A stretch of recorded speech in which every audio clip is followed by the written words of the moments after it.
Hola, hola, Mzansi. Welcome to the La Vida Network, and this is Football with Lovers. Let's jump straight to it, ne?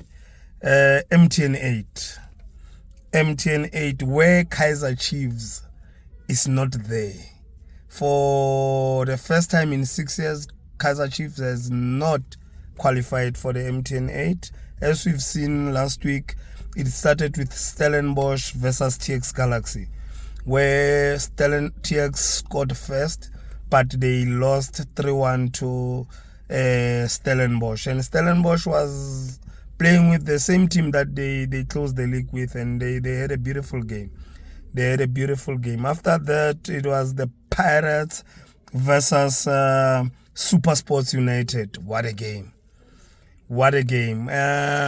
Orlando Pirates opened with a beautiful goal from scored by this defender. Who's that guy? The dreadlock guy. Nda scored a beautiful goal, and then guess who equalized? Vincent Pule. He could not even celebrate. After scoring, he just went and apologized to the Pirates fans. And the game ended 1-1. It went to extra time. Orlando Pirates pulled one back. Then the third one, I don't even want to talk about it. It was so controversial to other people, even suggesting that if the referees are starting the league like this, how is the whole season going to be? What a question.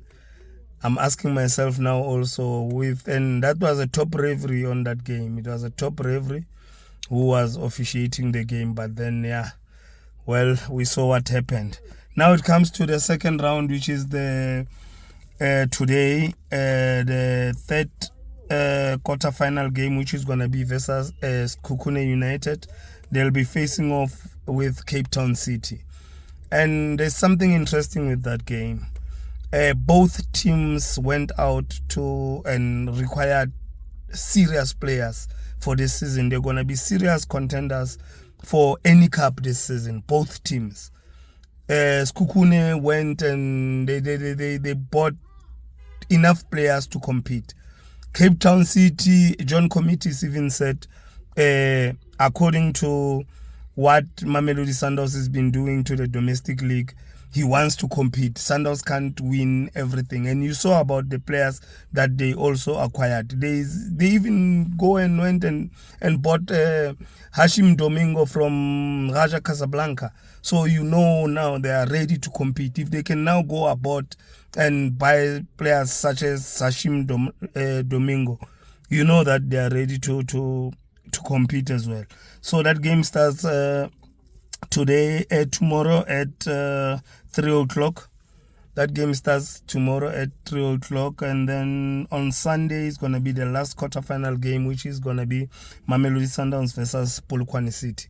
And even that one, Sundowns played a draw against Polokwane City on the league in the closing stage of last season. And after that draw, Polokwane lost another game 5-0. After the loss of 5-0 from Polokwane, they never lost a game until the last day of the season. So even their pre-seasons, it was very close. They were smart to make sure that no one knows what they are planning, how they're gonna come. Even myself, I tried to send people to go check in Polokwane, who is there, who is doing what. They had a very closed pre-season, which makes Mamelodi Sundowns not to know what to expect from Polokwane City as they come back. And as for the league, it said that this month only is going to be the MTN 8.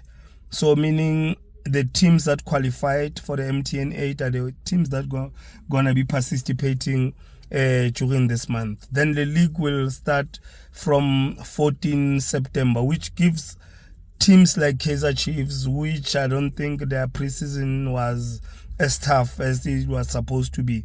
It gives them a chance to tighten up. Because, the league without Kaizer Chiefs is not exciting. The big teams, if they participate on the league, then it gives the league that weight that it's supposed to get.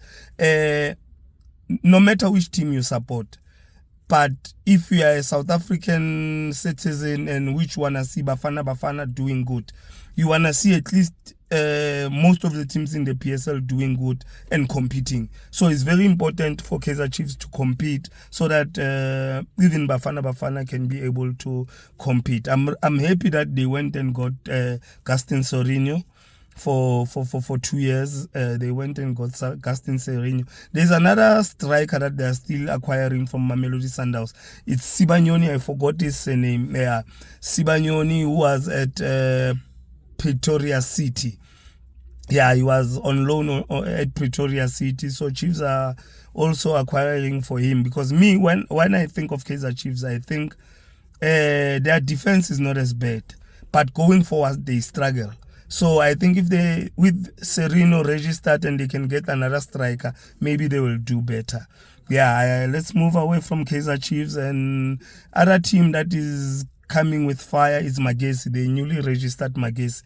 I heard that they went and required the service of Gift Motopa, the former Mamelodi Sundowns, has signed for Magesi, and also Sekgotha. You remember that Sekgotha that played for Swallows Kaizer Chiefs and he went to Stellenbosch. Yeah, he was also signed for Magesi. So also they are coming with something that is not like these other teams that comes from the lower division of the league and just buying the unknowns. No, they are buying the experienced players so that they can also compete.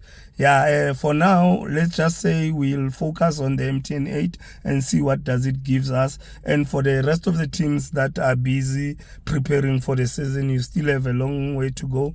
The league only starts on the 14th. It only starts on the 14th of September. So there is still too much time to prepare. Let's just prepare, guys, and make sure that we come with a humdinger of a league this season. Yeah, and this is football, or this is the 3rd episode. Until we meet again, show the bangers, then bam bam baby. I'm out.